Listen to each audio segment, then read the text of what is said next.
এই রকম মুচমুচে হাতে বানানো নিমকি খেতে চাইলে তো আমার ভিডিওটা পুরোটা দেখতেই হবে, একটু স্কিপ করবে না। হ্যালো ফ্রেন্ডস, সবাই কেমন আছো? আশা করছি ভালো আছো, আমিও খুব ভালো আছি। আর তোমাদের আমার চ্যানেলে ওয়েলকাম। কালকে সানডে ছিল, তাই জন্য বরের হঠাৎ করে ইচ্ছা করেছিল যে নিমকি বানানোর জন্য। ব্যাস বলতে না বলতেই নিমকির জন্য সব জিনিসপত্র নিয়ে হাজির। তো দেখো 1 কিলো ময়দা এনেছিল, আর 1 কিলো ময়দাই কিন্তু করেছিল, আর ও মেখে দিয়েছিল, কারণ এতটা ময়দা তো আমি মাখতে পারবো না। তো আর দেখো প্রথমে স্বাদ মতো নুন দেওয়া দিয়েছিল, আর 1 চামচ 1.5 চামচ মতো জোয়ান দিয়ে দিয়েছিল। আর দেখো বেশিটাই কিন্তু তেল দিতে লাগে। 1 কিলো ময়দাতে প্রায় 1 কাপ মতো তো তেল লাগবেই। আর কি করে বুঝবে তেলের আন্দাজটা? যখন পুরো তেলটা দিয়ে ভালো করে মাখার পর দেখবে, জল ছাড়া এমনি যখন মাখবে, মেখে দেখবে যে ময়দাটা পুরো একেবারে হাতের মুঠিতে চলে আসছে।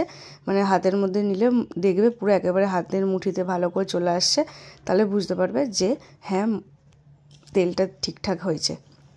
তারপরে তো জল দিয়ে ভালো করে মেখে নেওয়া হলো।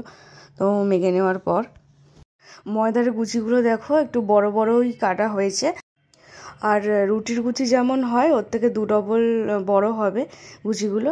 আর অবশ্যই কিন্তু মাখাটা দেখবে খুব যেন নরমও না হয়, আর খুব যেন শক্ত না হয়, মাঝারি মতো হয়। আর দেখো এরকম সমান করে পুরো বেলে নিয়েছিলাম, বেলে নিয়ে আর দেখো নিমকির শেপে আমি কেটেও নিয়েছি। আর দেখো যখন কেটে নেওয়ার পর তারপরে দেখবে হাতে করে খুব ইজিলিভাবেই উঠে যাচ্ছে নিমকিগুলো, এক একটা ছাড়া ছাড়া হচ্ছে। আর যদি একসাথে পুরো ভালোভাবে লেগে যায়, যদি না ওঠে বেলনি থেকে, তাহলে বুঝবে যে মাখাটা ঠিকঠাক হয়নি।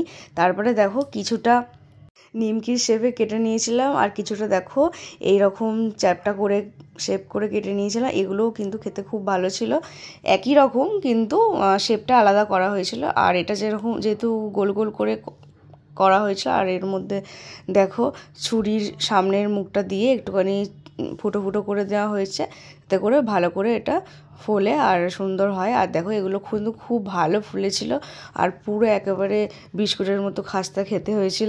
আর একদম আস্তে আঁচ করে অনেকক্ষণ ধরে ভাজতে লাগবে, লাল লাল করে। জোরে আঁচ করলে কিন্তু হবে না, তাহলে ভেতর দিয়ে কাঁচা থাকবে। আর আমার ভিডিও কেমন লাগলো অবশ্যই জানি। যারা ইউটিউব থেকে দেখছো আমার চ্যানেলটা সাবস্ক্রাইব করে দিও, আর ফেসবুক থেকে দেখলে অবশ্যই লাইক শেয়ার করে দিও। আর এদিকে দেখো আমার বর কি করছে।